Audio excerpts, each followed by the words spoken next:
Natural fitness சேலஞ்சில் இன்றைக்கி டே 25. இன்றைக்கி day first எடுத்து நட்ஸே கூட ஸ்டார்ட் பண்ணோம். போகிற வழியில் ஸ்ட்ரீட் டாக் ஒன்று குட்டி போட்டுருச்சு. அதுக்கு அப்படியே பிஸ்கட் கொடுத்துட்டு அதோட கொஞ்சம் விளாண்டுட்டு அப்படியே அதோட அம்மா வந்துச்சு. அதுக்கு பிஸ்கட் கொடுத்துட்டு காலேஜ் கிளம்பிட்டோம். என் ஃப்ரெண்டு ஏதோ லவ் ஃபெயிலியர் இருந்திருப்போம் போல வண்டியை போட்டு பறக்க விட்டுட்டு இருந்தான். எப்படியோ உயிரை கையில் பிடிச்சி காலேஜ் வந்து சேர்ந்துட்டோம். காலேஜில் லூமினான ஒரு ஃபோட்டோகிராஃபி ஈவெண்ட் கண்டக்ட் பண்ணியிருந்தாங்க.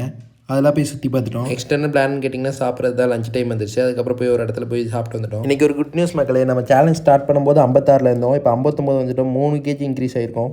எல்லாத்துக்கும் ஒரு டவுட் இருக்கும், இவன் ப்ரோட்டீன் கிரியேட்டின்லாம் எடுத்தானா வேமாவே ரிசல்ட் கொண்டு வரலாமேனு. ஆனால் கண்டிப்பாக வேமாவே ரிசல்ட் கொண்டு வரலாம்.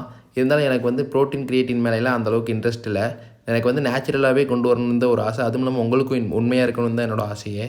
நான் வந்து எவ்வளோ இந்த 100 நாளில் எவ்வளோ என்னால் முடியுமோ அந்த ரிசல்ட்டை வந்து நான் கண்டிப்பாக க்ரோத் பண்ணி உங்களுக்கு காட்டுறேன். நான் நேச்சுரலாக எவ்வளோ கொண்டு வர முடியுமோ அதை தான் நான் உங்கள்கிட்ட காட்ட போகிறேன். எதுவுமே ஃபேக்காக இந்த மாதிரிலாம் எனக்கு இருக்கணும்னு அவசியமே இல்லை. எல்லாத்துக்கும் இன்னொன்று விஷயம் ஒன்று சொல்லணும். எல்லாருமே ஜிம்முக்கு வந்தால் தான் மசில் க்ரோத் பண்ண முடியும், ஹெல்த்தியாக இருக்க முடியும் அப்படின்லாம் ஒன்றுமே இல்லை.